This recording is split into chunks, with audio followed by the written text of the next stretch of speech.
Karibu tena mpenzi mtazamaji wa channel yako pendwa. Leo tumetembelea eneo moja linaloitwa Mtule, kusini Zanzibar, karibu na Paje, ambapo kuna kijiji cha Wamasai. Tutazungumza na Wamasai, tutazungumza na chief ili kuweza kufahamu mengi yanayohusu jamii ya Kimasai.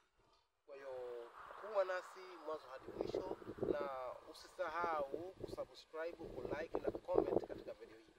Uwepo wako, comment yako, support yako inatufanya tuzidi kupata nguvu ya kukuletea contents nyingi za tofauti ambazo zina ubora na zimechujwa kabisa.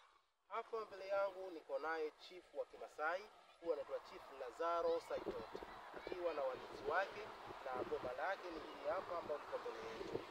Kwa hiyo karibu sana katika mazungumzo haya. Chief,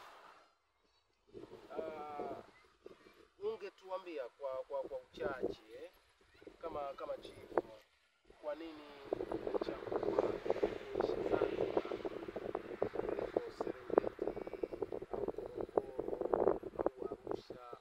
Why Zanzibar? Asante sana. Mimi nashukuru. Mimi naitwa Lazaro Saitoti.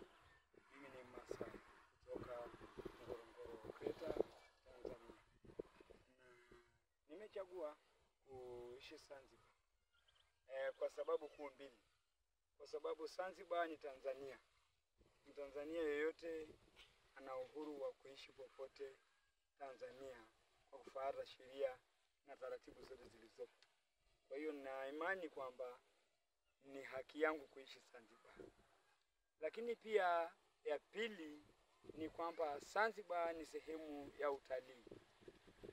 Unajua utamaduni yetu ni utamaduni unaoishi na unaoendelea, na ambayo tunapata msukumo mkubwa. Wazungu na Wamasai ndio watu wako karibu kuliko mtu yeyote. Hakija mzungu popote duniani, hata nikiwa Ngorongoro atanifuata nyumbani.